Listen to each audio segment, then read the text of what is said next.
I have been thinking about names, what I would name my own child, and what to name the spot where that child should be but isn't. I once had them picked out, Susan and Sharon, Sage and Silas and Seth. So many S's just saying them was soothing. But those names have atrophied over time like my ovaries, unusable. Doctors have called my diagnosis by different names, all equally difficult to gather in the mouth. Diminished ovarian reserve, primary ovarian insufficiency, premature ovarian failure. Still, it is good to know the name of the thing, to have a classification to hold to my chest. My periods had always been erratic. I'd have 2 normal cycles and then go 4 months without bleeding. I ignored it until I started waking up nights, sweat seeping through the sheets and into the mattress, and then drying into a sepia-colored reminder of my body's failure. The gynecologist's words then were definite. You will go through menopause early. But it could be a year from now, 5, 10, it could be a few months. If I were you, I'd start trying to have kids now. At the time, I was 25 and in graduate school. I didn't have health insurance, and my boyfriend had just had heart surgery.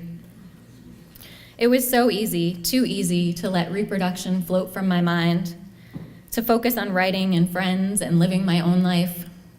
I wanted to have children, sure, but in the way one dreams of a vacation, in the abstract. It took 6 years to find a full-time job with insurance and fertility benefits.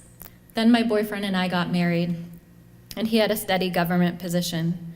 We had extra money rather than living paycheck to paycheck for the first time in our lives. I made the call to the fertility clinic. After injecting myself with ovarian stimulation drugs twice daily in the stomach, suffering countless ultrasounds where the nurse studied the fuzzy screen, searching, I sat across from the respected reproductive endocrinologist who said, each girl starts life with 2 million eggs, and over the course of her life, that amount drops. At puberty, it's around 400,000. Your egg count at this point is negligible, too few to measure. I looked at my husband. The doctor continued,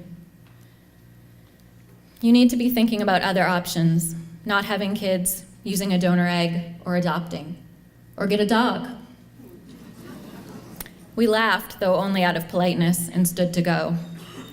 Our re-entry to the parking lot was full of stumbling and squinting, as one does after watching a movie in a theater and emerging into bright sunshine. Was this our new reality? In the years since, I have thought of the black and white cat my family had when I was a girl. The cat had sidled up to my family's house, the last plot on a dead-end road, and something in her demanded to be loved and fed, and so we did. My brother was allergic, so she lived outside and in our dank cellar, her food dish in the garage. We called her Mittens because each of her paws was white against her black body. For some reason, we never thought to get her fixed, which led to multiple pregnancies and litters of cardboard box kittens. The other members of my family began to call her Mama instead of Mittens at some point after the first litter, as if because she was now a mother, her name needed changing. I refused to call her Mama. One had a name and one stuck with it, I thought. But then when I talked about Mittens with my mom or dad or brother, they answered with blank stares. Who? They asked, as if they'd forgotten that original name entirely, as if she was her motherhood. If that is true, if a woman is defined by her ability to conceive, then my name is barren or empty or childless. Yes, time and biology have kept mother from me, but now I will use biology to claim it. In a month, I will begin my first IVF cycle using the young and plentiful eggs of a 28-year-old woman I've never met and will never meet. Her eggs will be combined with my husband's sperm in a carefully controlled laboratory setting.